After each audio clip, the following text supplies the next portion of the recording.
magbubunga na ng marami pang error.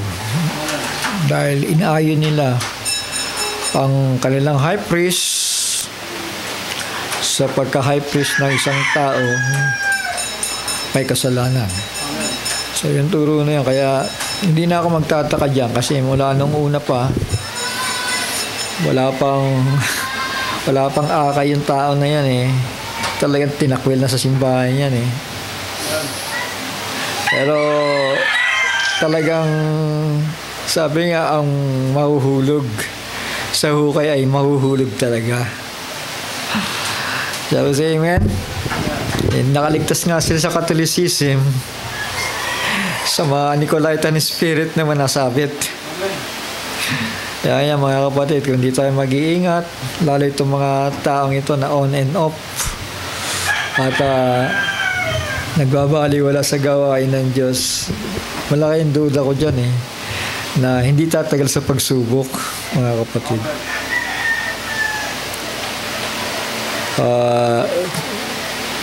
Alam nyo si Adan, balik tayo kay Adan. Si Adan matibay eh. Kasi original siya, original creation siya, tama? At siya nga nagpangalan sa mga hayop, tama? Alam niyo ba yan? Siya nagpangalan sa mga bagay-bagay sa ibabaw ng lupa. At siya yung unang nangalaga. Wala pa yung babae nun. Mahabang panahon niya, wala pang babae. Pero yung testing sa kanya, nandun na rin yung knowledge of good and evil, di ba? Si Satan yun. Di ba? Yung tree of knowledge of good and evil, si Satan yun. Nandun na ali-aligid kay Adan yun. Hindi ka siya makalapit kay Adan eh. Kasi alam niya, original creation si Adan. Hindi niya kayang dayain. Tingnan niyo to. Alam niyo si Jesus Christ at si Adan, magkatipo yan. Ibig sabihin, kung ano si Kristo, ganun din yung unang Adan. Ang kaibahan lang nga nila, si Adan ay para sa natural. The first Adam is from the earth, earthy. While our Lord Jesus Christ ay naukol naman sa makalangit na bagay, dahil pantubos siya, Pero nung lumakad sila sa lupa, pareho silang tao, hindi sila pareho nadaya eh. Ang nadaya yung kanyang asawa na hindi niya hiniwalayan. Kahit ang tigas ng ulo nito, sinasabi na bawal kumain, nag-alinlangan pa. So, ang ginawa ni Adan, dahil type siya ng ating Panginoong Jesucristo, dinamayan. Alam niyo ibig sabihin ng dinamayan? Kung paano ang iglesia ay nagkasala, dinamayan tayo ng pangalawang Adan. Tama? Sino yung pangalawang Adan? Si Kristo. Tama? So kung ano nangyari doon sa pangalawang Adan, ganoon din ang nangyari sa unang Adan. Ibig sabihin, dinamayan siya. Tama? Bagaman alam niya, yun ang ipinagbabawal una-una ng Panginoon Diyos. Pero nung nakita niya, talagang hindi naman pwedeng gumawa siya ng ibang reaksyon eh. Di ba? Dahil sabi nga niya, nung nilikha yung babae, sabi niya, this is bone of my bone and the flesh of my flesh. Di ba? So, ibig sabihin, bahagi ng katawan niya yon. Tama. Kaya, wala siyang gagawin kundi samahan. Katulad ni Kristo, ang kanyang katawan, ang kanyang iglesia, alam natin, ang katawan nagkasala, mahina. Pero, dinamayan niya. Anong pagkakasabi doon, ni Pablo? Yaong hindi nakakilala ng kasalanan ay kanyang inaring may sala dahil sa atin upang tayo maging sa kanya'y katuwiran ng Diyos. Sa katubusan yon. Kumbaga, sabi sa English, for He hath made Him. Sino yung Him? Si Kristo. Yung He, yung God. For He hath made Him to be sin for us. Ginawa siyang kasalanan alang-alang sa atin. Dahil inako niya yung kasalanan natin eh. Tama? Halimbawa, ikaw nagnakaw ka, siya hindi. Pag inakaw mo yung kasalanan ng isa, ikaw mapaparusahan. Tama? Dahil inako mo na eh, di ba? Ganon si Kristo, inako niya yung ating sala. Ganon din yung unang Adan. Naintindihan natin? Nung nakita niya, ano ba ang ginawa mo? Hindi naman sinulot na doon na nagalit siya. Nagalit siya sigurado, tama? Kasi adultery nga yun eh. Yung nangyari doon eh. Muntik na nga niyang hiwalayan yun. Sa kautusan, kapag kaganon, pwedeng hiwalayan. Pero iba ito yung unang Adan, iba eh. Dahil type talaga siya ni Kristo. Tama? Kasi tayo, nagkasala tayo, pero dinamayan tayo. Ganon din yung unang Adan, nung nagkasala yung asawa niya, sinamahan pa rin niya yun.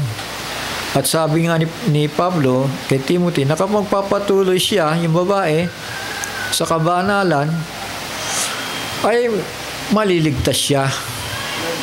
Ibig sabihin, kalimutan na, tanggihan na yung mga kasalanan, yung tukso ng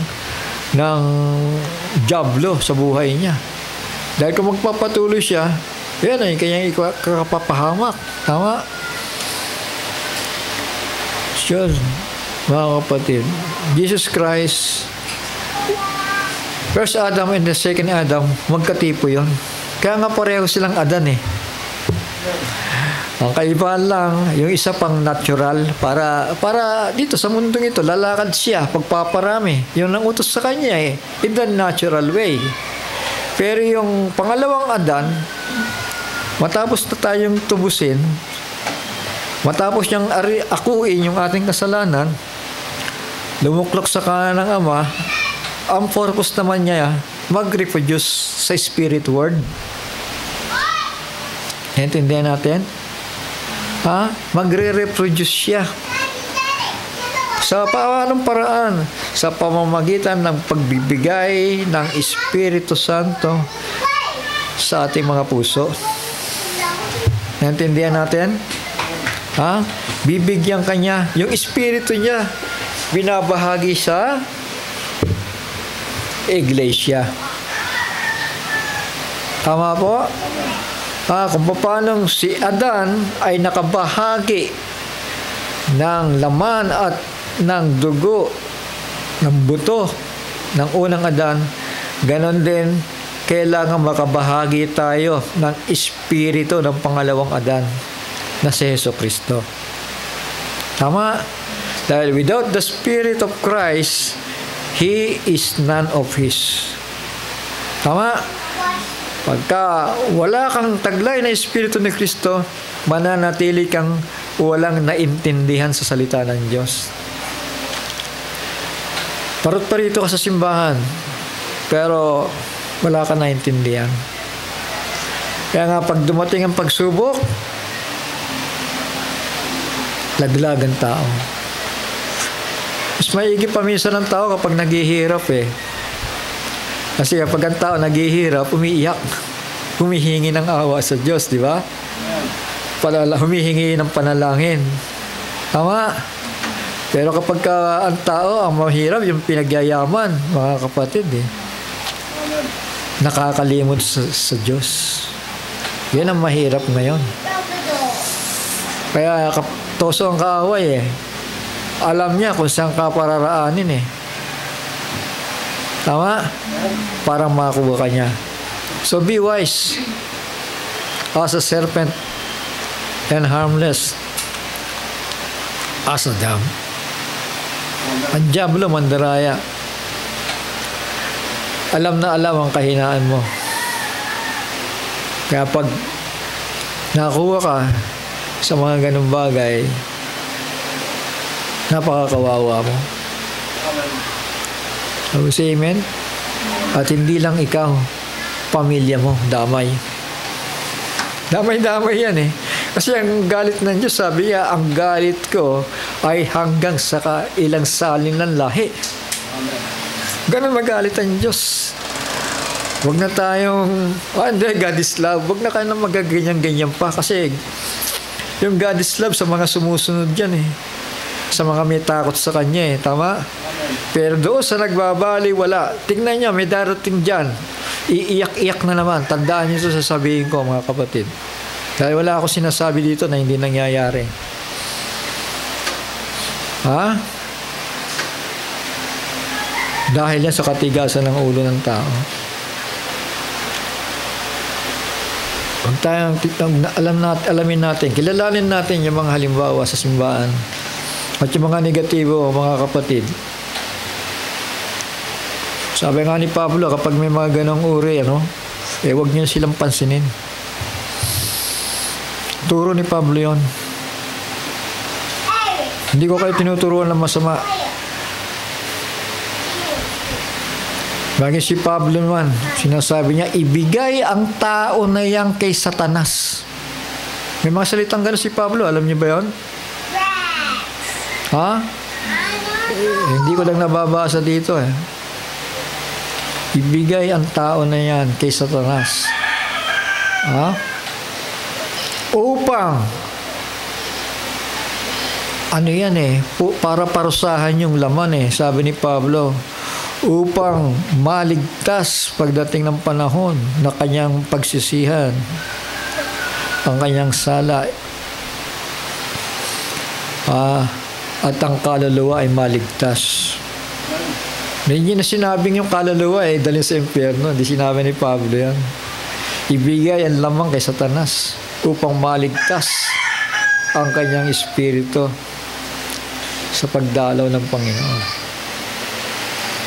So, pahalagahan natin ang pangako ng Panginoon. Dahil kung magpapatisod kayo, kung tutulad kayo sa hindi naging halimbawa sa buhay nyo, mga kapatid, ito ang halimbawa natin. Lahat tiniis niya. Lalo sa amen? Ha? At yung pagbabaliwala ng mga tao, yan ang nakahayag eh. Yan ang mahahayag. Kaya ang nagpapakilala sa quality ng isang tao. Maging matatag tayo. Sikapin natin lumakad na matuwid sa harapan ng Panginoon. Sabi nga, mas higit pa na hatol ang ibibigay doon sa minsan nakaalam at pagkatapos ay hindi gumanap ng kalooban ng Diyos. Mas matindi yun, mga anak.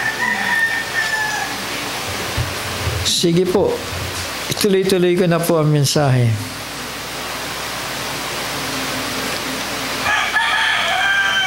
Second Timothy chapter 3.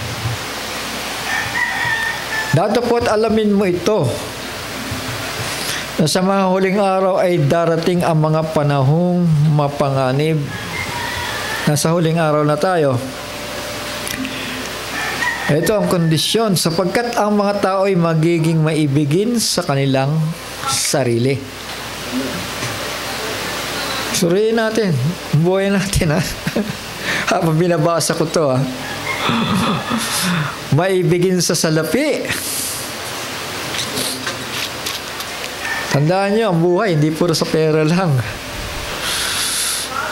Ha? Bahagi lang yan lang pangangailangan natin. Mayayabang, mga mapagmalaki, wala na, okay lang, diyan kayo, dito ako, yan. Huwag nyo na akong pakailaman. Ganun yan eh, ganun ang buhay eh, mga kapatid. mga mapagmalaki. Pero kapag ka nangailangan, iiyak sa harapan mo yan, eto problema ko, eto yung problema ko, ipanalangin mo ako. Ganun ang mga ugali ng mga tao na yan. Mga mapagmalaki, mapagtungayaw, masuwayin sa mga magulang, mga walang turing, mga walang kabanalan. Walang katutubong pag-ibig, mga walang paglubag, mga palabintangin, mga walang pagpipigil sa sarili, mga mabangis, hindi maibigin sa mabuti. Mabibigat ito, mga kapatid. Ito yung nangyayari sa panahon ito. Mga lilo, mga matitigas ang ulo, mga palalo, mga maibigin sa kalayawan kaysa maibigin sa Diyos.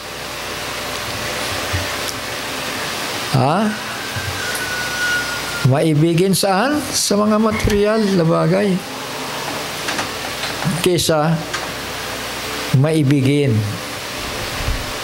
sa katotohanan, sa liwanag, mga kapatid. Na parang wala lang. Na may anyo ng kabanalan, so itong ingatan natin, dadapwat tinanggihan ang kapangyarihan nito. Lumayo ka rin naman sa mga ito. Amen. May anyo ng kabanalan. Dadapwat tinanggihan ang kapangyarihan nito. Anong payo ni Pablo? Lumayo ka rin sa mga ito. Ang Diyos mahabagin Talagang kinikilala niya yung mga kasalanan natin, yung mga kahinaan natin. At kahit anong dumi ng tao, ipinagpapatawad niya. Tama? Pinapatawad tayo. Dahil wala tayong kamalayan sa katotohanan Tama? So, say amen?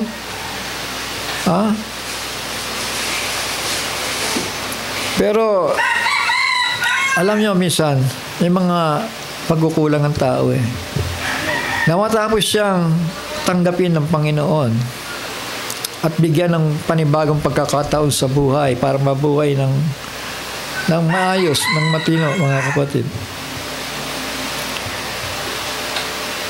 Kapag ka yung mga bagay na yon ay marami siyang nakakalimutan sa nagdaan niyang buhay Alam niyo tayo, bilang mga Kristiyanos, sa paglakad natin sa Panginoon, babalik-balikan niyo yung mga nakaraan niyo. Hindi ko ibig sabihin na babalik ka doon sa kasalanan. Ibig sabihin, titignan mo kung ano ka noon at kung ano ka ngayon. Tama. Ngayon, diyan mo marirealize ngayon. Ano ba ang pagbabago sa buhay ko? Ano ba ang napala ko sa pagiging Kristiyano ko? Dahil kapag ganon ka, ganon ang attitude mo, kapag nakita mong itinaas ka ng Panginoon, makikita mo na higit lalo kang maging mapagtiwala sa Kanya. Tama? Dahil itinataas ka niya Iniaangat ka niya, kaya lang hindi mo binibilang yung blessing na ibinigay ng Panginoon sa iyo. Tama? Hindi mo binibilang. Ibig sabihin ano ba ang meron noon at ngayon? Tama? Sumpa ba o pagpapala? May mga tao kasi kahit anong pagpapala, minsan nga doon na natitisod ang tao kapag pinagyaman mo Naintindihan natin? Minsan deceiving ang salapi, mga kapatid.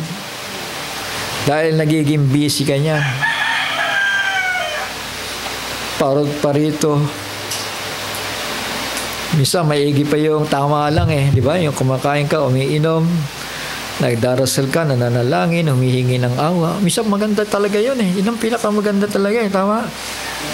Hindi ka naman down na down. Kundi tama lang. Normal lang na may problema. Kasi ito, the man of sorrows, dumanas yan mga kapatid sa buhay. Hindi yan nagsaya mga kapatid. Kesa doon mga kapatid na pinagpapala ka pero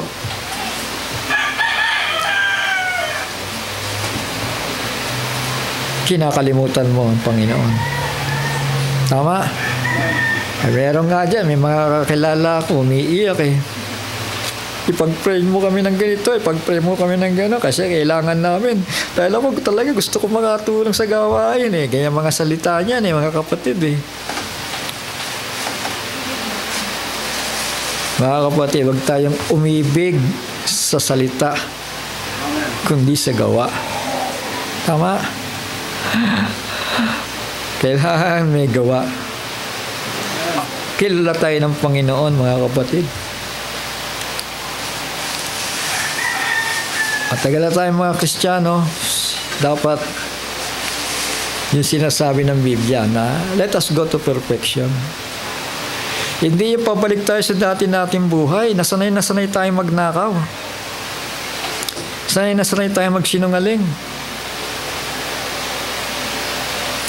Alam niyo, yung paglilihim lang ng isang tao na hindi mo sinasabi yung totoo, nagnanakaw ka na yan. Nagkakasala ka na yan. Hindi ka na gumagalang sa kapwa mo. Yung maglihim ka lang, huwag ka magsalita kung anong totoo. Natanong sa'yo, pero hindi ka sumagot ng diretso dahil nag-isip ka kung ano ba ang totoo dito. Dahil may tinatago ka, doon lang nagkakasala ka na ng pagsisinungaling. Mga kapatid, mga anak,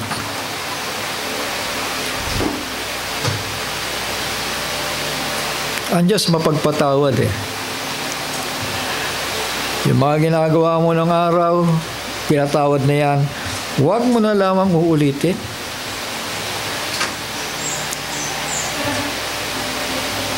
Mga kapatid, napaka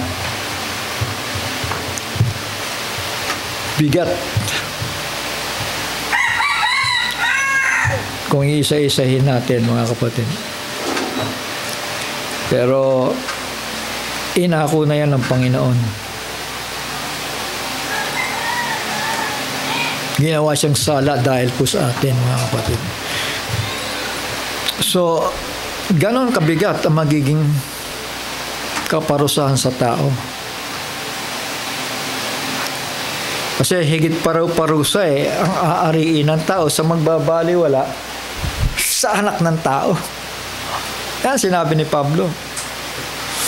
Na matapos makaalam ng katotohanan at sa katatanggihan nito at magbabaliwala. Sabi nga, huwag pababayaan ng pagtitipon. Nakagaya ng ginagawa ng iba.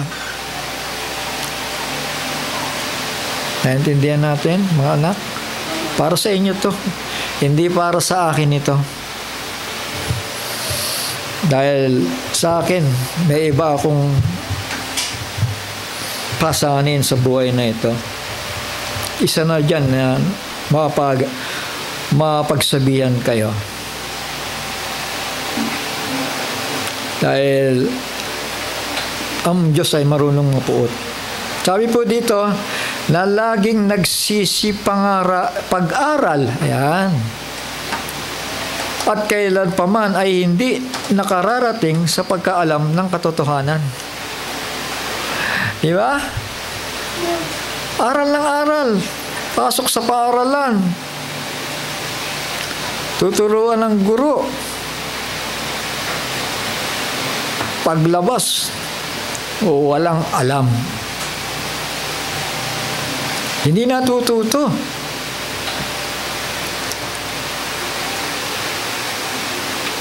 Laging nagsisipag-aral. Yun ang salita eh. Laging nagsisipag-aral. At kailan pa man ay hindi nakararating sa pagkaalam ng katotohanan.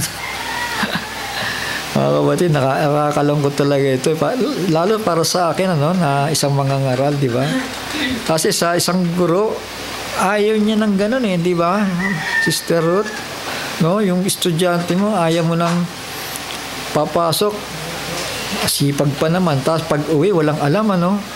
Di ba? Masakit sa kalooban yun eh, no? Tapos mababalita mo, dadalhin sa principal, may kasalanan. Di ba? Mabigat para sa isang guro yun, mga kapatid. Yung isang tao na matapos akuin ng Panginoon, damayan ng Panginoon sa kanyang kasalanan, sa kanyang mga pangangailangan. Mga kapatid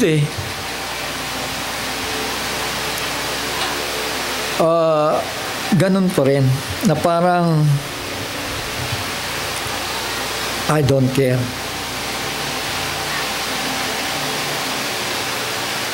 Pero nga minsan may nagpaalam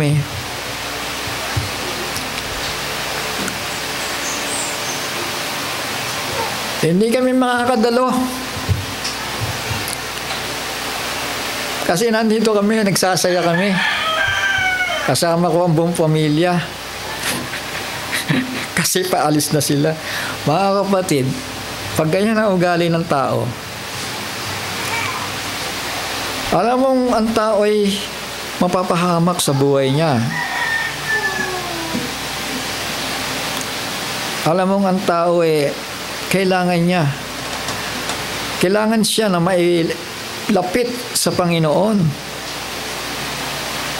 Yun ang unang kailangan di ba? Ng isang tao, lalo na mga mahal mo sa buhay. Ako, ito mga kamag-anakan ko dito, mga kapatid, kung gagawa rin lang ako ng mabuti sa kanila, hindi ko sila isasama sa pasyalan doon. Sa Luneta, punta tayo doon, ganda doon. O sa saan lugar, mag-swimming tayo, hindi. Alam mo kung saan sila dadalhin? Sa salita ng Diyos. Sa simbahan ko sila ituturo. Tama? Amen. Para sa akin yun, Kasi kaligtasan nila ito Lalo na kung kailangan nila nga na makapakinig at mapangaralan ng salita ng Diyos. Makaalam ng kalooban ng Panginoon. Mas prepared ko na dalhin sila sa simbahan. Hindi, yung mga tao, mga kapatid, kitang-kita ang kamangmangan papakita pa ng picture Eto kami, nagsasaya kami. Sa kala niya simbahan. Kasi huli na to Mga kapatid, huwag tayong ganyan.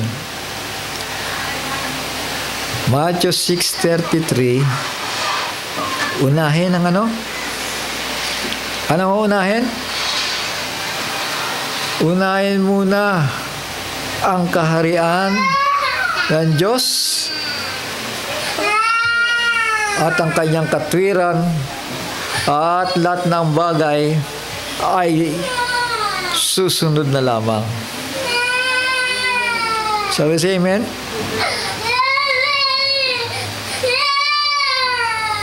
Susunod.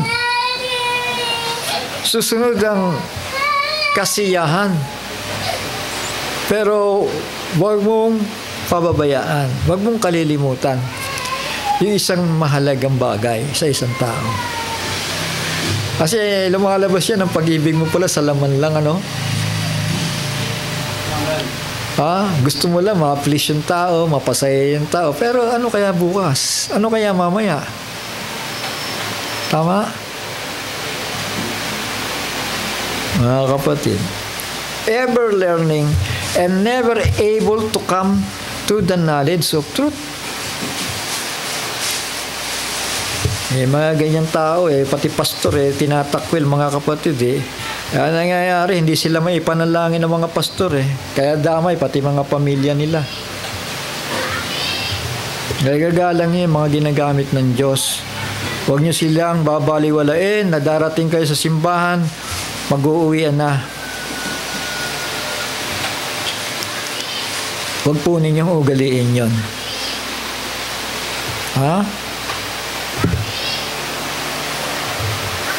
Romans chapter 13, ang bawat kaluluwa ay pasakop sa tataas na kapangyarihan, sapagkat walang kapangyarihan na hindi mula sa Diyos, at ang kapangyarihang iyo'y hinirang ng Diyos. Kaya nga, ang sumasalangsang sa kapangyarihan ay sa utos ng Diyos sumasalangsang. At ang mga nagsisalangsang ay magsisitanggap ng kahatulan sa kanyang sarili. Ito lang, nilukot-lukot lang ito, mga kapatid. Sige nga, dumating ang panghampas. Tignan nyo, ganyan lang yan, mga kapatid. Nilukot-lukot.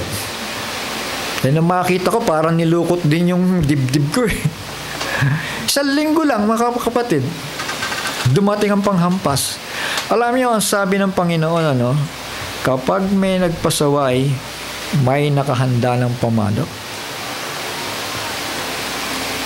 Sa lahat, yan ang ipinapanalangin ko sa Panginoon, na ingatan mo ang simbahan. Ingatan mo ang mga tao mo, Panginoon, na huwag darating sa kanila yung mga bagay na pagsaway kung sila may magkakamali sa iyo.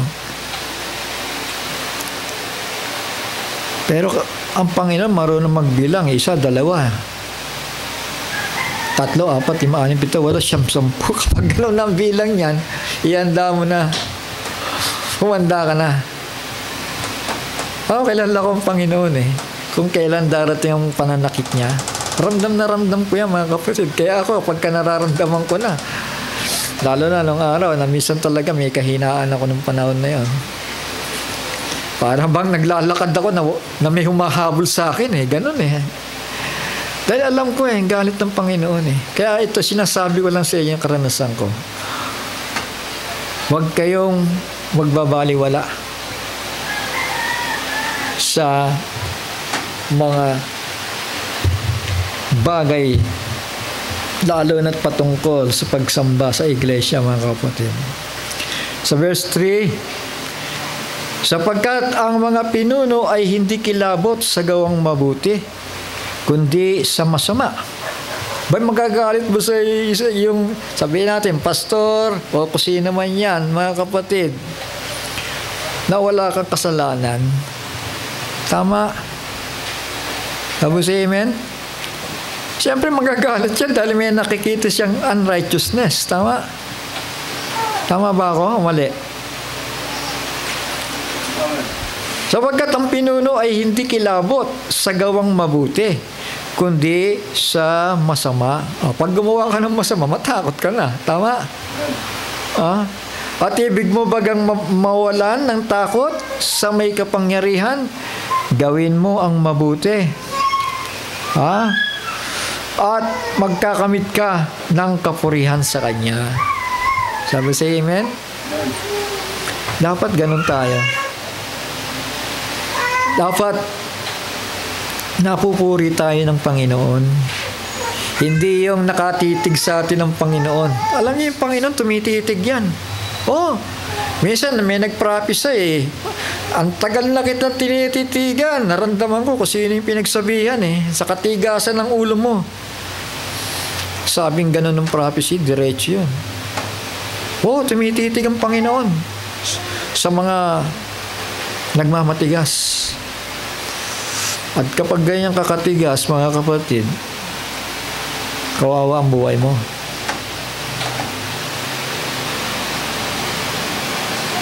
At ibig mo bagang mawala ng takot sa may kapangyarihan, gawin mo ang mabuti at magkakamit ka ng kapurihan sa Kanya, sapagkat siya ay ministro ng Diyos sa ikagagaling mo.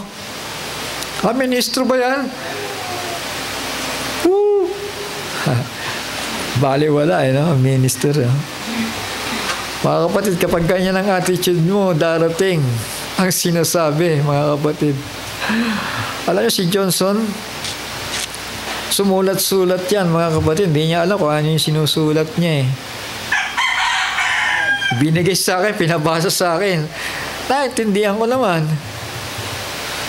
At ano nangyari? After ilang years, nagkatotoo eh. Tama. Aalisin yung litrato ng tao na yan na nasa harapan. Yung mukha ng tao na yan na nasa harapan niya. Inalis yung karatula, mga kapatid. Ibig sabihin, ibang direction tayo ngayon. At nariyan na nga, mga kapatid, yung mga tao na lumalapit. Nabagaman, sabihin natin may mga kahinaan din naman yan eh. Kasi parang ang mga Israelita na galing sa Ehipto eh. Hindi ka lumabas sa Ehipto yan, imitatinong tao na yan, hindi pa. Ibig niyo sabihin, kukuha niyo ba ibig sabihin? Ibig sabihin may mga libadura pa yan sa kanilang mga katawan. Sa kanilang mga pag-uugali, may mga libadura pa yan. Hindi pa yan talaga fully sanctified by the Word. Hindi katulad ng talagang namihasa sa liwanag, mga kapatid. Hanggang sa maalis yung mga libadura. Eh, sabi nga, di ba, a little leavening the whole lump. Yung konti, little leaven lang, konting libadura lang, na ilalagay mo doon sa tinapay, mga kapatid. Ang tinapay ay aalsa. Tama? Naintindihan niyo ibig sabihin? A little leaven. Yan ang magpapadumi, mga kapatid, sa salita ng Diyos. Yung konting libadura na yun, mga kapatid.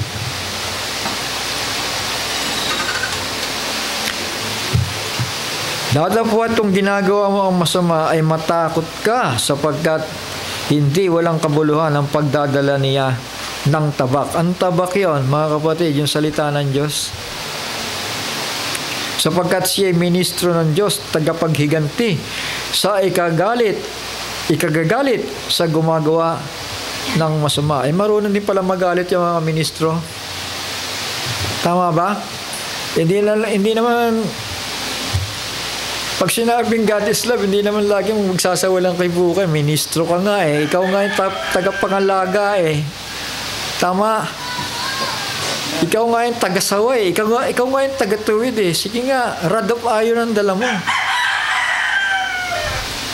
Pagtuturo ka sa tao, hindi yung lalambingin mo sila. Kapag alam mo lang ang mali, lalambingin mo pa, di lalong lumalayan. Tama. Minsan mahirap yung sobra bait mo. Kasi aabusuhin ka pag mabait ka. Alam niyo ba yun? Ha? Amen.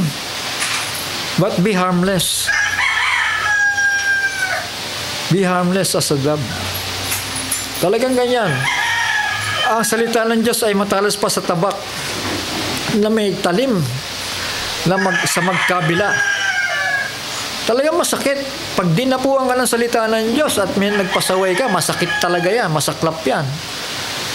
Iindahin mo yan sa buhay mo at hindi mo makakalimutan yan. Salita pa lang yun, ha? Maintindihan natin? Matalas pa sa tabak. Isipin mo yan. Mga kapatid, mga anak, ganyan ang pagdadala ng salita. Hindi po biro-biro na narito kami. Brother Johnson tumatayo dito, nagtuturo, nagpapaalala. Hindi po biro yan. Dahil kami nasa front line para maingatan kayo. Unang-una doon sa mga Nicolaitans, yung mga false teachers at yung mga nagsisipasok sa iglesia. Yan ang pilit naming itinatakwil para hindi makahawa, mga kapatid, mga anak. Hindi po kami nagbabaliwala. Hindi kami nagbabaliwala dahil nag-iingat nga ng inyong buhay. Sabi pa ni Pablo, no? Kaya nga, dapat na kayo'y pasakop. Hindi lamang dahil sa kagalitan, kundi naman dahil sa budhi. Hintayin nyo pa magalit ang tao eh. Ha? Huwag nyo nang hintayin magalit ang tao. Dahil kung may budhi ka, pairalin mo na lang yung budhi mo. Sumunod ka na lang. Tama? Amen? Kapatid, saka nakakita tagal ng Kristiyanos eh. Mga kapatid eh. Ay, nakabuhay. Tagal ng Kristiyanos pagkatapos eh, ganon ang attitude. Sayang ang araw, sayang ang panahon, sayang ang salapi, sayang ang pagod. Kailangan tayo maging seryoso sa bagay na ito. Dahil hindi po biro-biro ito, mga kapatid. Buhay at kamatayan ang nakataya dito. Naintindihan natin? Buhay at kamatayan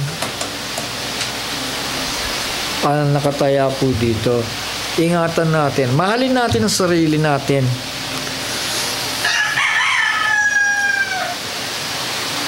Na baka kung sasabihin ng Panginoon, hindi ko kayo nakikilala,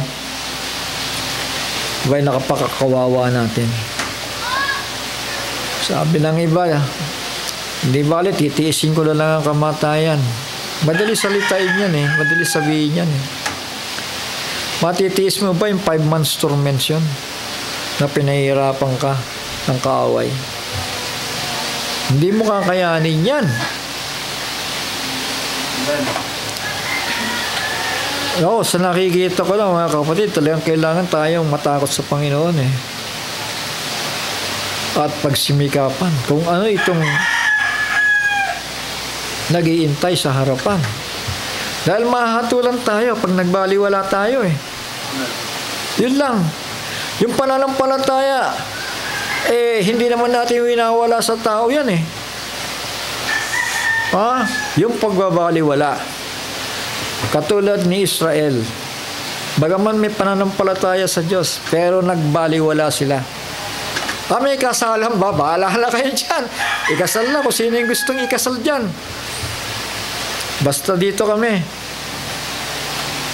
Sa kaming pinagkakakitaan, dito kami. Wala kaming kikitain dyan eh. Puro palabas nga ng pera dyan eh, mga kapatid. Huwag tayong mga ganon. Dahil lahat ng bagay pinagbabayaran. Lahat ng bagay pinagbabayaran. Mas maigi nang magbayad ako kapalit ng buhay na walang hanggan kaysa magbayad ako sa mga bagay na material na pagdating ng araw kakalawangin, masisira, hindi matatapos ang pagbili mo. Pero yung buhay, mga kapatid, minsan mo lang babayaran sa Panginoon yun eh. Ilalaan mo lang yung sarili mo. Magiging tapat ka lang sa Kanya. Magiging masaya ka sa buhay eh. Kasi sign yan na walang kasiyahan ng mga tao, mga kapatid eh. Kapag ka ang isang tao naka-attach pa rin sa material na bagay, sign yan. Sign na yan. Pero hindi ko sinasabing walang maaaring magbago sa harapan. Dahil ito, naririnig ninyo mga salita ng Diyos. Hindi dahil sa akin, kundi sa salita na binabasa ko dito. Matakot tayo sa Diyos. Sapagkat dahil dito ay nagsisipagbayad naman kayo ng buwis. So you see, lahat pinagbabayaran, di ba? Sapagkat sila yung mga tagapangasiwa ng paglilingkod sa Diyos na nagsisipamahalang walang patid sa bagay na ito. Aba? Walang patid, ano? At hindi tayo titigil hanggat Nandyan yung mga sinungaling, nandyan yung mandaraya, nandyan yung mga nagliligaw. Hindi tayo titigil para magsalita laban sa gamaganong bagay, mga anak. Contend for the faith which was once delivered unto the saints. Ipinaglalaban natin yan. Tama? Alam niyo, tumanda na ako, 65 na ako ngayon. Ever since na mahawakan ko ang message nito, doon pa lang sa aking paghahanap buhay, nakaupo ako doon.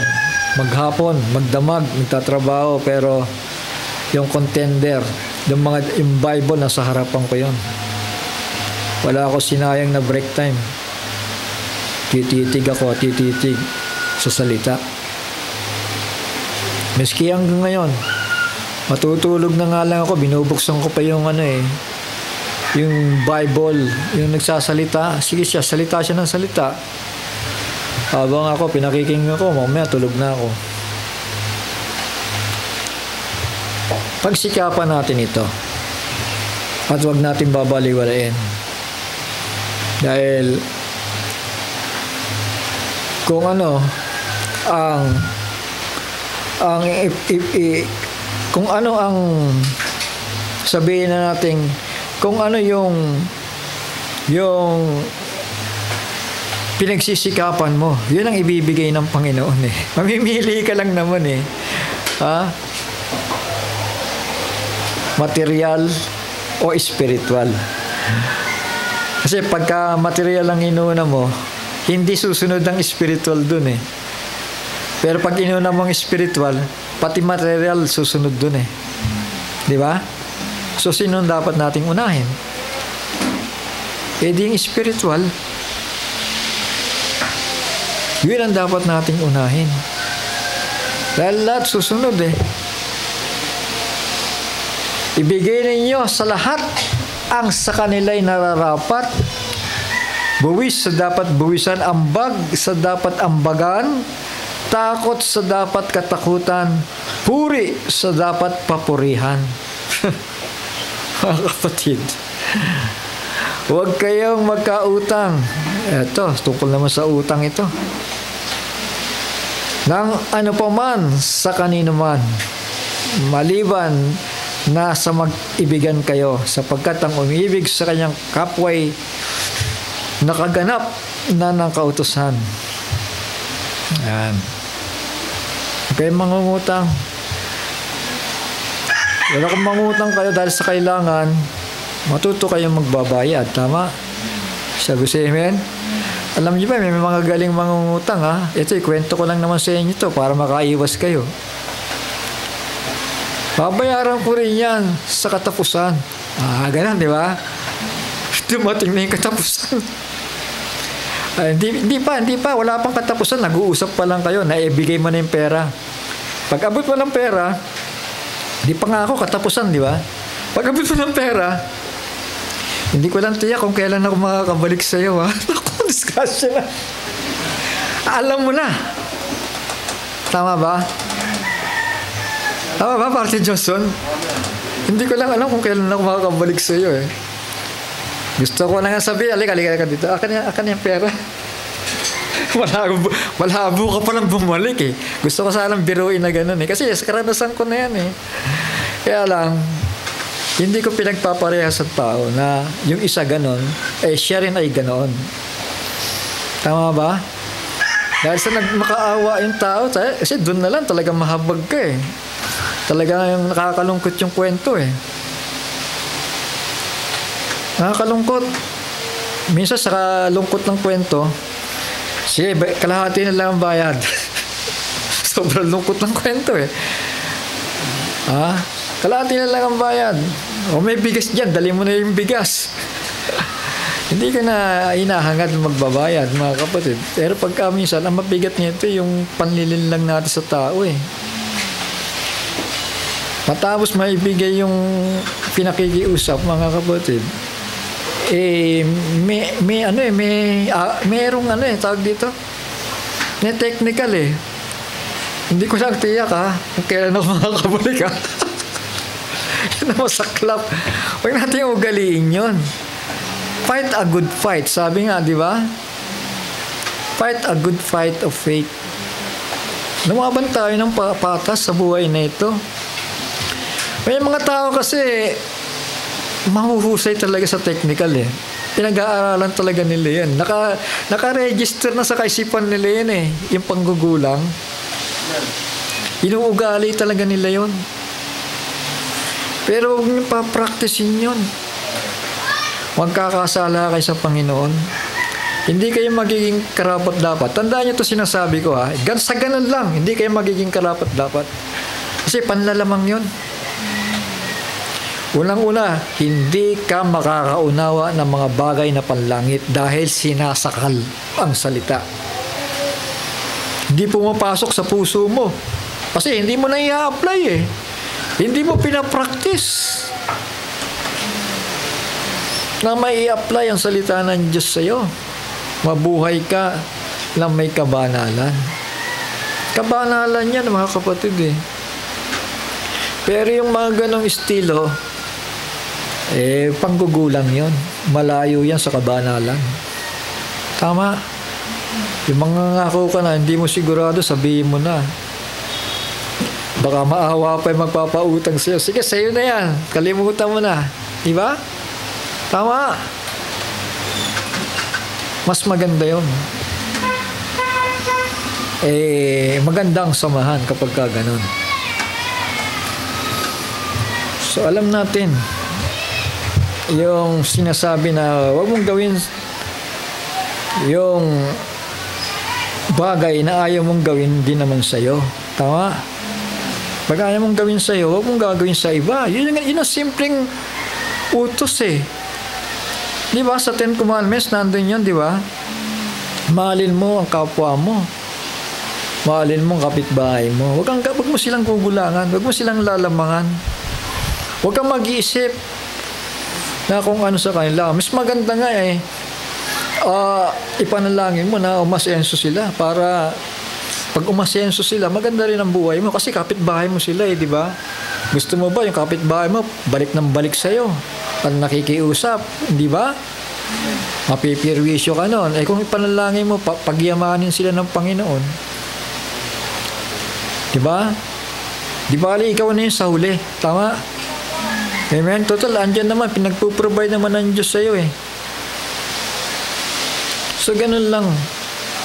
Kaya nga, ang buhay hindi naman mahirap ito eh. Simple lang. Ibigin mo lang ang Panginoon. Period. Wala nang iba. Buong puso, buong isipan, buong kaluluwa. Wala ka nang kailangan. Yun na yun. Yun ang totoong pag-ibig sa Panginoon Diyos.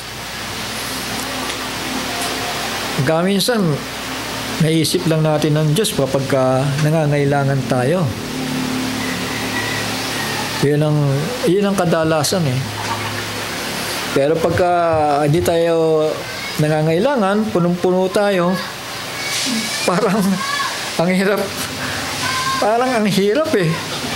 Mga kapatid, isang bagay, parang ang hirap gawin ng isang bagay na walang balik na pagpapala eh. Mapapagod lang ako dyan eh.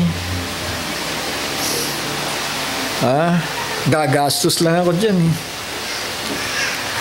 Mga kapatid, kailangan sa lahat ng bagay marunong tayo magpasalamat sa meron at sa wala, sa kasaganaan, sa kahirapan, sa tribulasyon. Banggitin na natin yung tribulasyon. Yun ang mga bagay na dapat sa ating mga mananampalataya ay hindi mawawala. Itatatak mo na sa isipan mo yun, sa puso mo, para hindi ka nadadaya. Kasi sabi ko nga sa inyo, wise ang kaaway. Kapag hindi ka na naging maingat sa sarili mo at hindi ka nagtiwala sa Panginoon, mangyayari yan. Dahil parang kulang ang tiwala mo sa Panginoon eh. Ano kaya mangyayari? Parang hindi tumatalab yung panalangin ko ah. Kukuha ka ngayon ng manghuhula. Hulaan mo nga ako, ang ba magiging buhay namin? Yayaman ba kami o maghihirap ba kami? Doon na lang, nagkasala ka na eh. Alam niyo ba na yung sumasangguni sa mga manghuhula, malaking kasalanan yan? Huwag niyang uugaliin yan dahil magkakasala kayo sa Panginoon. Mga kapatid,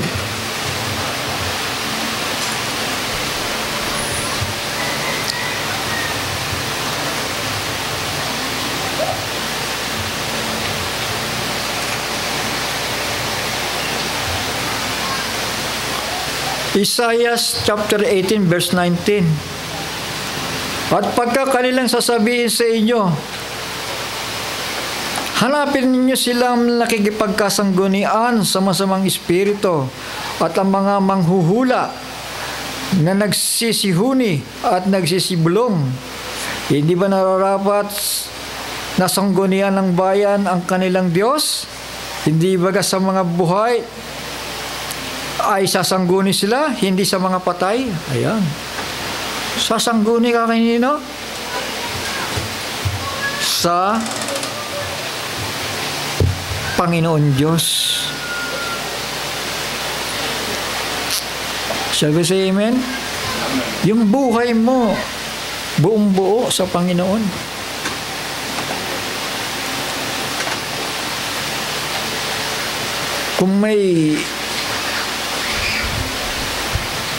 Kung nagnanasa ka ng magandang at mabuting kapalaran, nasa kanyang kamay lang yan eh. Tama. Kahit anong hysterical mo yan, sa buhay na yan, mga kapatid, nagtatawa lang ang diablo sa'yo, wala at walang mangyayari. Kailangan magpakumbaba ka, manalangin ka, unahin ang Diyos. Napakaganda ng buhay, mga kapatid. Magiging masaya ka sa buhay mo eh. Magiging masaya ka. Yun ang susi doon eh. Para maging masaya ang tao eh. Mga kapatid. Ituloy ko yung pagbasa sa Romans 13. Sapagkat ito, huwag kang mangangalunya, huwag kang papatay, huwag kang magnanakaw. Mabigat yan. Huwag kang mananakim. At kung mayroon pang ibang utos ay nauuwi sa salitang ito. Sa mga katawid bagay, ibigin mo ang iyong kapwa na gaya ng iyong kapwa. So, nauwi sa pag-ibig eh. Kasi kapag ka nandun ang pag-ibig ni Kristo sa iyo, sa puso mo, at pinairal mo yon, yung puso, pinapairal yon. Matututo ka na pumareha sa mundong ito, mga kapatid, at gawin kung anong kalooban ng Panginoon. Sapagkat sabi dito, ang pag-ibig ay hindi gumagawa ng masama sa kanyang kapwa. Ang pag-ibig nga ay siyang katuparan ng kautusan. Ayun palang katuparan eh. Nasunod mo na yung kautusan na hindi nila masunod-sunod.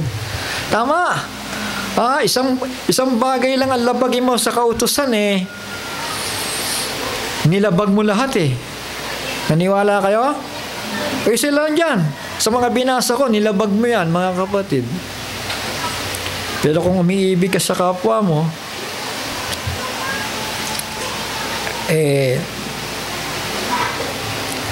yan ang fulfillment ng kautusan.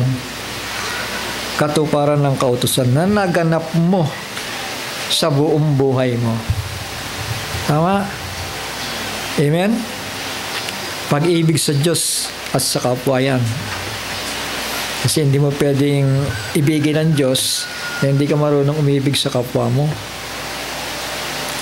Pagka minsan, ang pag-ibig nami-misinterpret. Alam niyo ba, ang pag-ibig ay nagsasaway din, nagpapaalala. Huwag niyo ma-misinterpret yan.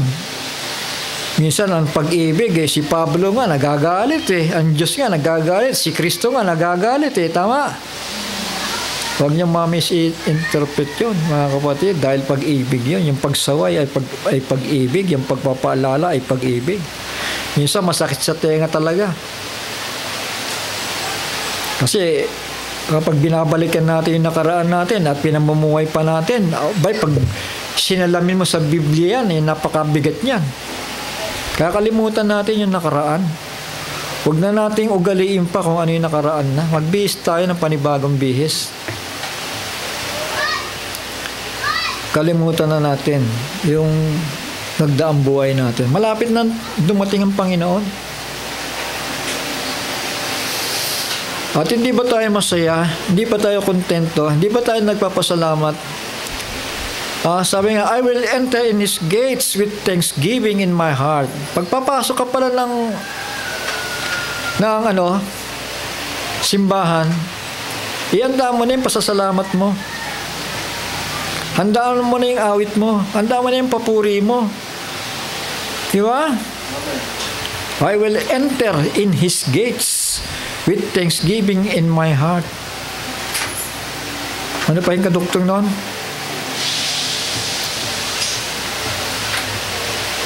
And I will say, this is the day that the Lord has made. So yung araw lang na yun, bumangon ka Ang lakas mo di ba? Pinagpasa ka Isisigaw mo yon, this is the day that the Lord has made. And I will rejoice. Magsasaya ka. Hindi yung, parang hindi ako masaya dyan. Saan kaya pwede para masaya ako? I will rejoice. Pinagpala ka ba o hindi? Dapat mag-rejoice ka kung pinagpala ka. Kasi parang kulang Kulang pa ba? Pag kulang, manalangin ka sa Panginoon. Pero ibibigay sa iyo ang kulang, unahin mo siya. I will rejoice, for He has made me glad. Kanta yun kaya sa ulan ko Di ba? Alam niyo, nung araw, pag ako may nakausap siya sa Biblia, ang pinag-usapan, gusto mo, wala na tayong uwian. Bakit? Kasi merong doon may kagalakan doon, may kasiyahan doon di ba? Mag-amisan tayo, half day lang tayo Parang napapagod tayo agad, mga kapatid. Sa Israel, pag nag-celebrate sila ng Sabat, whole day yun. Fasting, walang kain-kain yun. Pag nagluto ka, babatuhin ka. Alam niyo ba yon? Hindi ba masyado mabigat, di ba? Ganon sa kautusan. Sino ba nag-utos nun? Hindi ang Panginoon Diyos. Samantalang sa atin, napakaluwag, mga kapatid. Kaya lang, nababaliwala natin. Mga kapatid. Matthew 6:33. Huwag pababayaan ang pagtitipon, gaya ng ginagawa ng iba. Akayin natin ang mga tao. Huwag niyo akayin sa Manila Zoo. Huwag niyo akayin sa Luneta.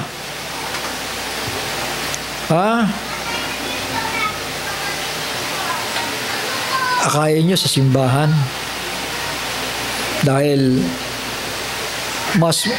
may mas mabuting accomplishment ka na maka-accomplish sa buhay mo kapag ka ikaw ay nakapag-save ng tao. Amen. Pamilya ko, mga kapatid, buhat ng bata ako, nagpapatotoo ako sa kanila. Nagtandaan na nga kami. Mga 60s na. Mamamatay na lang, pero hindi ako nagsawa, mga kapatid. Kung kailan mamamatay na, saka tumatanggap sa Panginoon Pero sayang ba yung patotoo ko sa kanila? Hindi ko sinabi sa sarili ko, ay matanda na to, hindi na makakakilala to. At tagal ko na sinasabihan to eh. Mga kapatid, hindi ako nawalan ng ng pasensya sa kanila talaga. Minsan nga, dumarating na lang dyan. Kuya, Bible study tayo. Sige, panalangin mo ako. Paano pa pagbasa ng Biblia? Sipin mo yun, maton yun, Pero dumating ang araw, mga kapatid. Paano pa pagbasa nito? High-tech pa. Yung cellphone niya, may Biblia, mga kapatid. 70s na yun,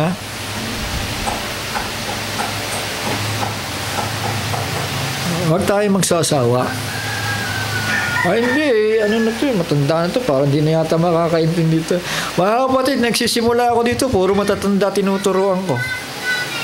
Nangamati na nga sila eh. Sabi ko, Panginoon, salamat, magpapahinga na ako. Wala na sila.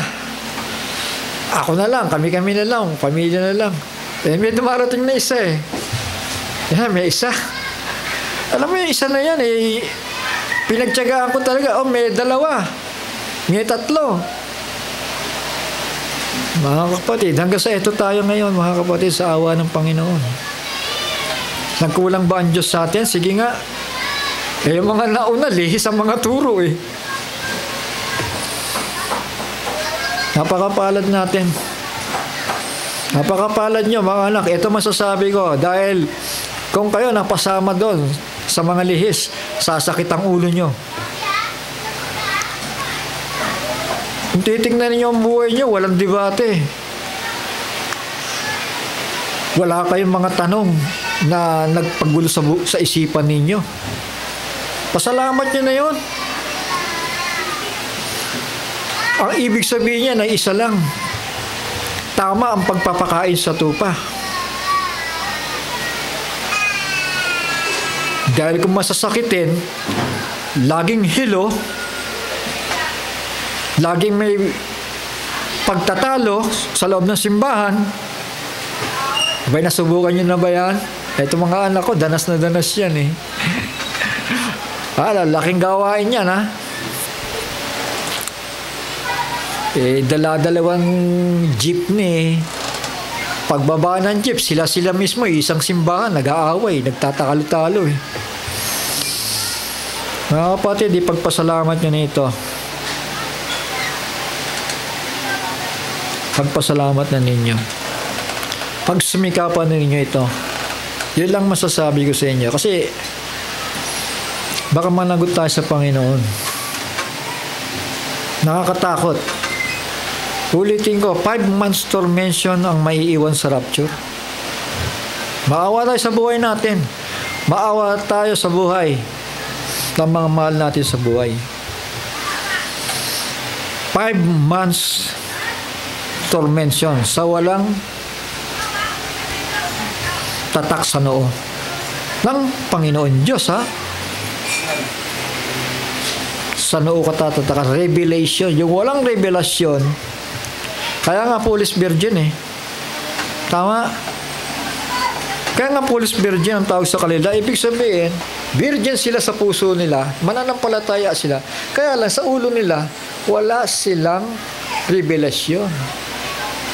Walang naitanim doon, walang pahayag. Kaya nga sinasabi ko lagi, ang Book of Revelation, the book sealed with the 7 seals, yan lang, love letter ng Panginoong Jesucristo na hindi dapat natin baliwalain kung naghihintay tayo sa rapture. Yan ang love letter ng ating Panginoong Jesucristo. Maniwala kayo sa akin. Maniwala tayo sa Biblia. The book sealed with the 7 seals is the book of Revelation. Kaya silyado yan, sikreto. Ipinaalam niya sa true bride of Jesus Christ. Natural, yung mga hindi pinagpahayagan, wandering sa ilang. Wandering sa ilang. Mga kapatid, nagsisipag-aral pero hindi dumating sa pagkaalam ng katotohanan. Malinaw yan, mga kapatid. Mahirap yung aral tayo ng aral. Pagkatapos wala pala tayo natututunan. Hindi ba? Malungkot para sa isang guro yun. Na ang kanyang estudyante puro back subject. Bakit puro back subject? Alam mo na. Lagi nandun sa bilyaran. Ha? Iwasan natin ang back subject. Baka papanagutin tayo ng Panginoon. Maging halimbawa tayo sa mga bata, sa mga kabataan na tinuturuan natin. Maging halimbawa tayo sa kanila. Dahil yung buhay natin, hindi ka pa nagsasalita, tinuturuan mo na sila. Sa kilos mo pa lang, tinuturuan mo na sila eh. Huwag mo na ibuka yung bibig mo. Pinagmamasdan ka pa lang nila, yan na yung doktrina mo sa kanila. Yan na yung turo mo sa kanila.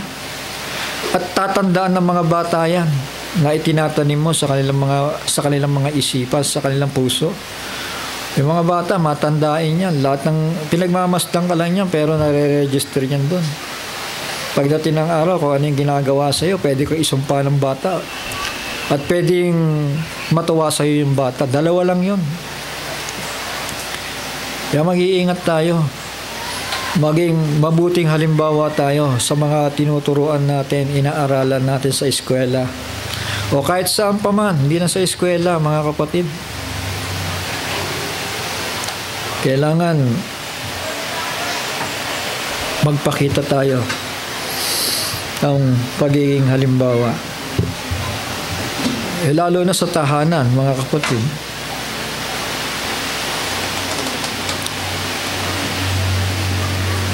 Iwasan natin yung maraming mga salungatan, debate sa loob ng bahay. Isang salita lang, period.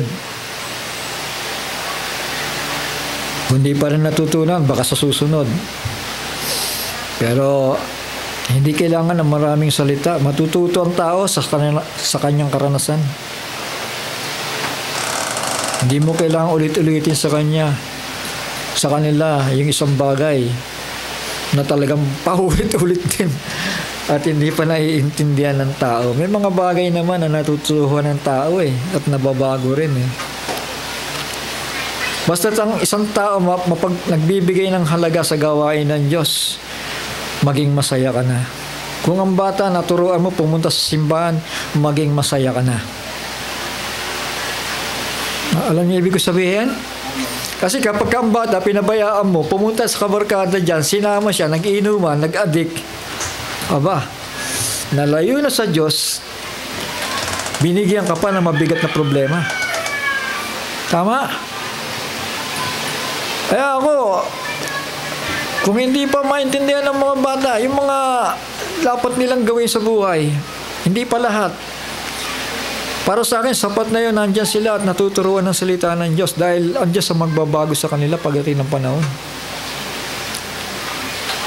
Kasi kahit anong sermon mo dyan, kung hindi pa niya panahon para matutunan ng mga bagay, useless yan. Huwag mong pilitin. Ang Diyos na lang ang hintay mo magtuwid sa kanila. Dahil nasabi mo na yung dapat gawin Nasabi mo na. Ginawa mo na. Nagpakita ka na ng halimbawa. Kasi kapag negatibo pa ang pinakita mo, ipagpapakita yan na hindi pagiging halimbawa Yan ang kokopyahin sa'yo ng mga kabataan. Yan ang kokopyahin sa'yo. Hindi yung turo mo. Kundi yung reaction mo, yan ang kokopyahin Naniwala ba kayo? Yun ang gagayahin. Minsan tatawa-tawa na lang yung mga bata sa'yo kasi parang iba sa sinasabi mo. Yun ang masaklap sa buhay, mga kapatid. Para ka lang isang preacher. Nagtuturo ka lang mabuti. Pero sa kabilang sa kabilang banda yung buhay pala ng tao na yun lihis sa Diyos Di ba masaklap yun? Tama. Kailangan kung ano yung pinapangaral mo, yun din ang buhay mo. Kung minsan nga, lumalakad ka na nga ng tuwid, na i-misinterpret pa Nami-misinterpret pa. Na isa lang naman ang gusto mo Bumuti ang tao, pumayapa ang tao,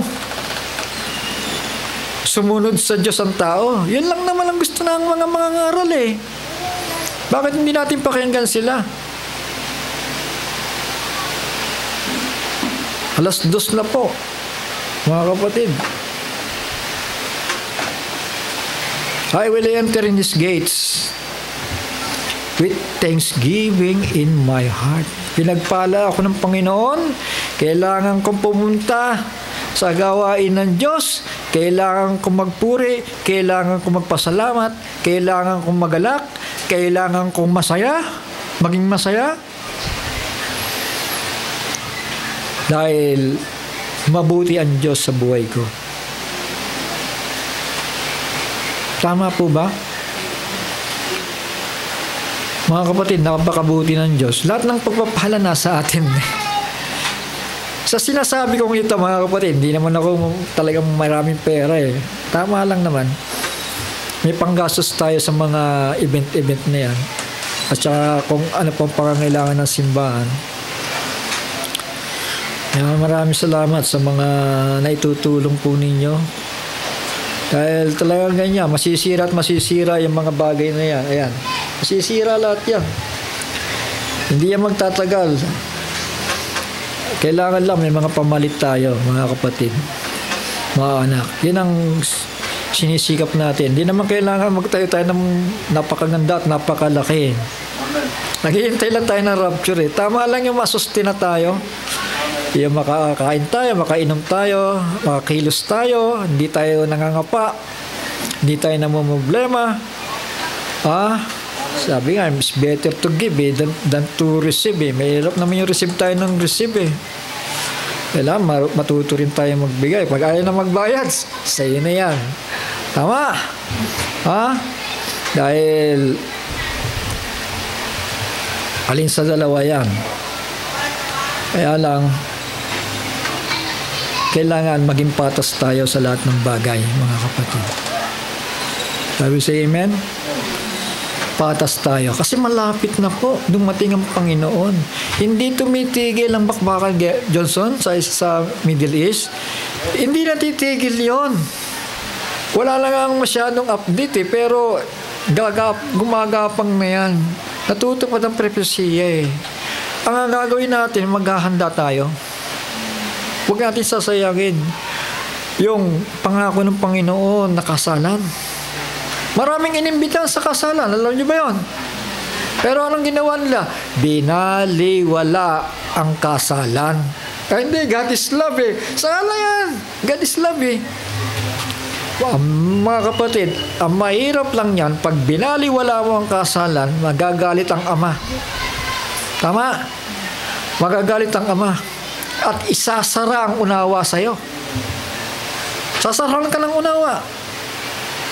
Choke the word. Sasakalin yung salita. Because of the cares of this world. Choke the word.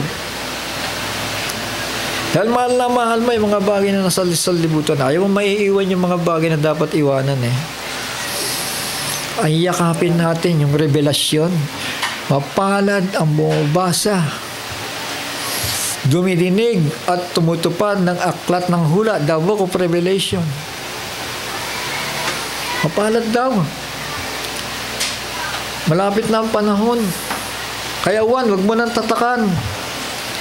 Buksan mo na yung mga sikreto dyan, Juan. Yung binuksan na, pahalagahan natin dahil binuksan na. Dahil kapag sinikreto yan, alam niyo ba sikreto ang mga selyo sa Israel wala silang kaalam-alam Naghihintay nga sila ng Mesaya, nasa harapan na nila, bulag pa rin sila Pagpasalamat tayo, napakalino ng Biblia. Sabi sa amen. Pag binigay na sa iyo yung liwanag, Ibig sabihin, tinanggal na sa harapan mo ang mga selyo ng mga hiwaga. Magalak ka na. Matuwa ka na. Magpasalamat ka na. Dahil sign yan, nakasama ka sa pangakong pag-agaw. Aagawin tayo dito. At ang lupang ito ay magsasuffer, mga kapatid. At yung mga magpapaiwan, sila po'y nagbaliwala. Kaya tinawag sila foolish virgins eh. Virhen sila, malilinis sila, may kaligtasan sila. Kaya lang, sa kanilang mind, mga kapatid, wala silang kapahayagan ni Kristo. Wala silang naintindihan sa love letter ng kanilang kasintahan, si Kristo. Pero yung nakaintindi, sabi nga, ang meron ay bibigyan pa. Pero sila, nawala, hindi nagpagamit, pati yung nasa kanya ay kukunin. Marunong bumawi ang Diyos eh. Shall we say amen? Pag hindi ka nagamit sa kanyang ministry, babawiin sa'yo yan. Yung kaloob mo na yan. Kung ano ang ministry mo. Dahil hindi mo pinahalagahan, binaliwala mo, hindi ka nagpagamit, babawiin ng Panginoon Diyos yan. Tama? Shall we say amen? Bumabawi ang Diyos. Huwag niyo laging isipin God is love. Dahil humahatol nga yan eh. Humahatol nga yan. Matakot tayo sa Diyos. Yun lang isa puso natin, isa isip natin. Matakot. Matakot. Gawin ang kanyang kalooban. Kasi pagka nasa isip mo labi, ay, God is love. Ay, bait ko. Yan. Deceive ka na. Kaya madali kang maloko ng tao. Kasi pinairan mo yung love eh. Kailangan wise ka rin. Tama? Bukod sa umiibig ka na, ginagamit mo yung pagiging wise mo, yung pagiging matalino mo para hindi ka maiisahan lagi. At ganyan naman tayo mga kapatid eh. Sa buhay na ito, kapag ikaw ay mangmang, madali kang maloko ng kapwa mo. Madali kang maiisahan. Lalo na ang dyablo. Mag-iingat tayo sa buhay natin. Isa lang yan. Yung buhay mo na yan, isa lang yan. Pag yan, hindi mo pa pinahalagahan yan. Kagaya ni Israel, nagbaliwala. Tingnan mo ang buhay nila. Hanggang sa panahong ito, gumigera pa rin. Sige nga. Para mabuhay lang sila ng matino. Ayaw natin yan. Ang gusto natin, kapayapaan. Tama. So kung sa kapayapaan ka tinawag ng Panginoon, pasalamatan mo niyan at pumayapa ka sa Kanya. Huwag ka na mag-angad na kung ano pa mga bagay. Ibinigay niya sa'yo eh. Pahalagahan mo na lang. At sabi nga, unahin siya sa buhay natin. Lilipas lahat yan. Lilipas lahat yan. Tandaan natin. Baka panghinayangan natin ang buhay natin.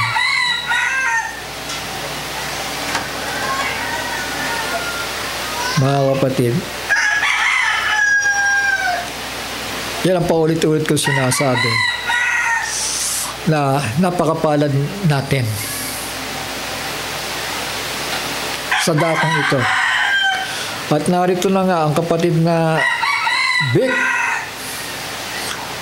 So natupad ang mga hula. Yung mga kami kapatid pa kayo sa dako pa roon. Puntahan ninyo. So akala ko taga rito sa LRT, hindi lihis Pero sabi ko, malamang si Brother Vic yan kasi pareho kami ng unawa pagdating sa Godhead. Kaya salamat sa Panginoon dahil yung kanyang kagalakan, talagang pinutol ko na lang yung mensahe kasi abutin ng overnight Tingin ko lang yung haba nun Wala pa ako sa kalahati Sabi niya, huwag mong kalilimutan, Brad, sa susunod, ha? Yung kaduktong, ha? Praise the Lord. Mga kapatid, di ba kalakasan sa atin yan, di ba? Ha? Na natutupad ang sinasabi ng Panginoon.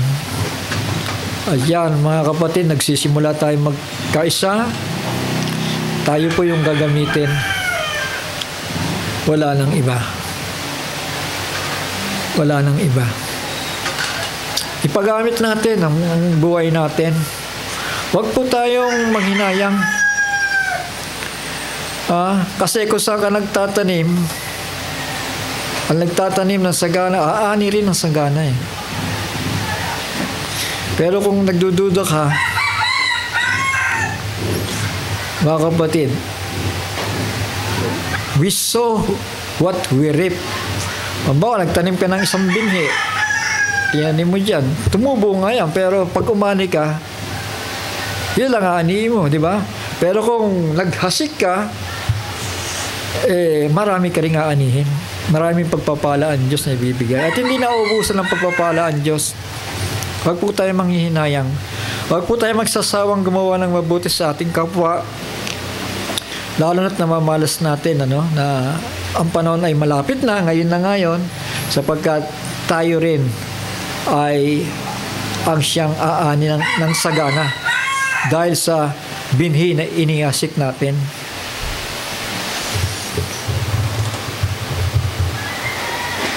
Sabi ni Pablo, igalang ninyo ang pagkakapatiran. Igalang ninyo ang mga namiminuno. Makinig kayo sa kanila. Dahil hindi naman nangangaral yan na para ilihis kayo, kundi para itama ang buhay mo eh. Tama?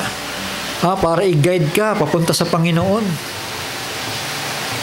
Hindi lang naman sa pera-pera ito, mga kapatid eh. Kasi kung pera-pera lang ito, pwede akong magtrabaho eh. Mas malaki pa kikitain ko eh. Dito, mga kapatid, sapat na ako. Hindi ako naghahanap ng marami dito. Makapagpatuloy lang tayo, mga kapatid. Tama. Kasi naging halimbawa na rin sa akin yung mga naging pastor ko nung araw nagtinda sa loob ng simbahan eh. Pagdating ng araw, laglag ang gawain eh. Tigil. Kaya bawal yung pagtitinda sa loob ng gawain, mga kapatid, dahil nagagalit ang Diyos. Nagagalit ang Panginoon. Hindi na malayo ng pastor na yun, mga kapatid. Inunan niya yung business. Huwag mo na kayong umuwi. Merong product dito. Kailangan may... ewan ko ba? Mga kapatid, huwag natin ugaliin yan.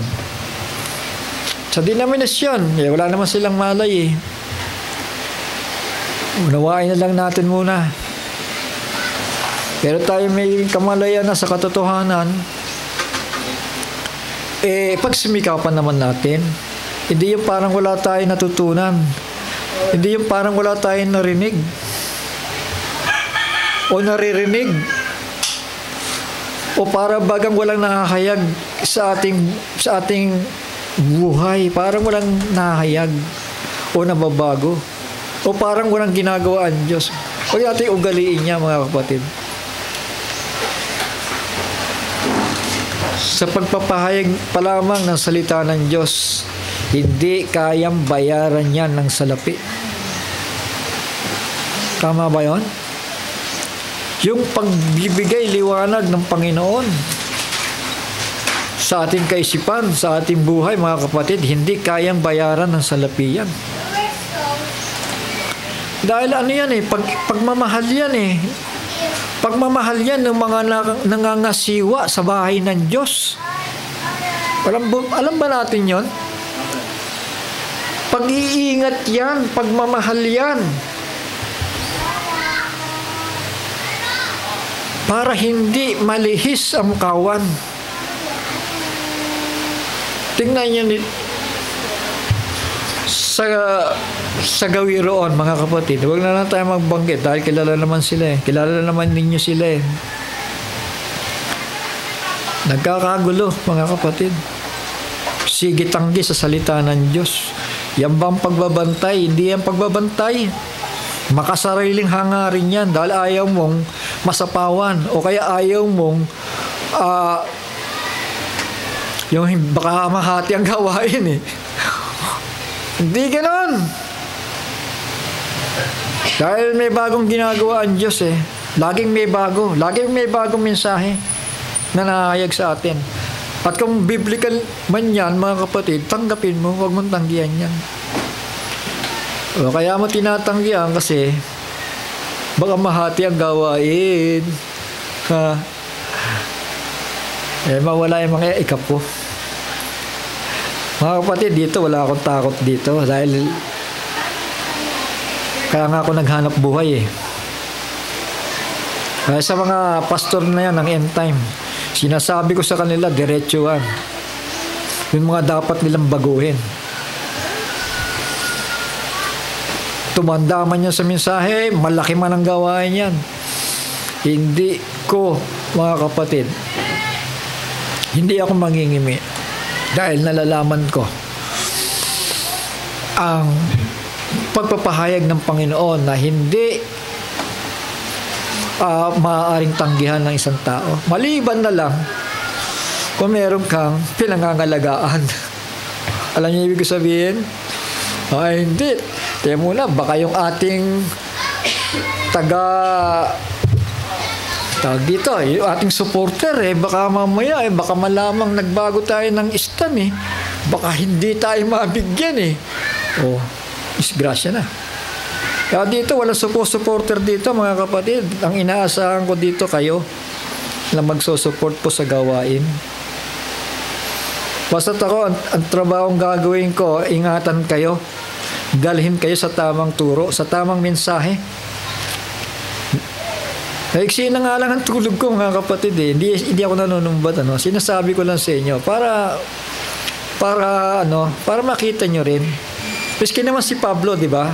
Sabi niya, ako'y hinataw, ako'y kinulong, ako'y sinampal, ako'y pinalo. Sinasabi din naman ni Pablo yun sa akin naman dito, wala naman namamalo dito Yun lang talaga dahil kapag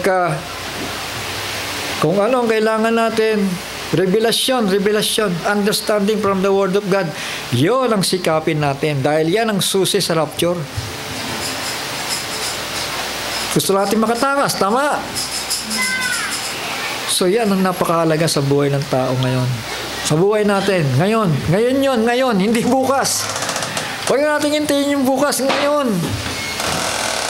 Pahalagahan na natin.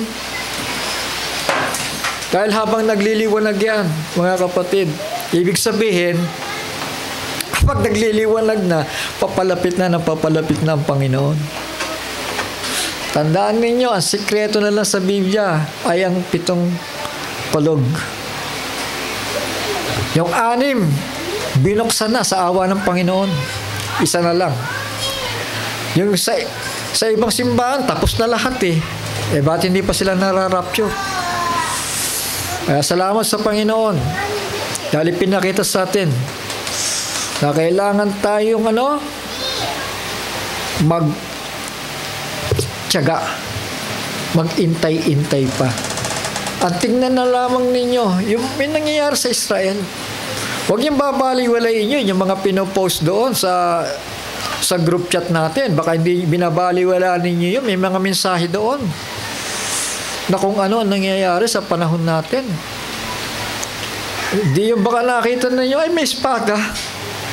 Gladiator yata yan mamamatay tao yun. Hindi po, may mensahe yun. May ibig sabihin doon. Biblical po lahat yun. Hindi ako nagpo-post na hindi nyo pakikinabangan. Lahat pakikinabangan ninyo. Kung meron kayo hindi maintindihan, tingnan nyo. Aralin nyo, mga anak, mga kapatid, dahil sign yan ng pagpapahalaga sa nag-iisang buhay ninyo. 5 months tormention. Hindi ako nananakot, mga kapatid. Nangihinayang lang ako kapag hindi natin napaghandaan yan. Kaya hinihintay ko lagi ang bulong ng Panginoon eh. Pag nandun ako sa kwarto, hinihintay ko ang bulong ng Panginoon lagi. Maya-maya, pag may sumagi sa isipan ko, lista. Napakinabangan ba? Opo, napakinabangan. Dahil sa pamagitan nun, nagpapahayag ang Diyos. Nagpapahayag. Mahal tayo ng Panginoon, mga anak, mga kapatid. Minsan, mabibigat yung mga salitang binibitawan ko dito. Mahirap tanggapin. Pero suriin natin ang buhay natin para maging karapat-dapat tayo. Hindi po ako nagsalita ng sarili ko lang. Binasa ko po sa Biblia lahat yan. Kailangan isalamin natin ang ating mga sarili para hindi tayo madismaya. Dahil darating ang Panginoon eh. Gusto niyo ba sasabihin ng Panginoon? Kakatok-katok kayo, sasabihin ng Panginoon, hindi kita nakikilala eh. O kaya sasabihin sa'yo ng Panginoon, sandali lang, wala kang damit pang kasal, itapon siya sa labas. Gusto niyo ba ng ganon? Ayaw natin, di ba? Sabi siya, amen? Dapat preparado tayo. Pahalagahan natin, yung mga napapakinggan natin. Hindi po yan dadaling kayo sa kapamakan, hindi kayo dadalhin sa kasamaan, kundi tuturuan kayo maging aware sa pagparito ng Panginoon. Mahalaga yun.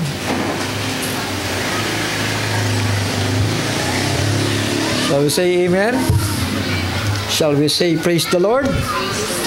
Sige po, hanggang dito na lamang mga anak, mga kapatid, at hari nawa na ang mga salita na yan na magtimo sa ating mga puso. Tulungan tayo ng Panginoon. Tayo po'y manalangin sandali. Ang banal na makapangyarihan sa lahat.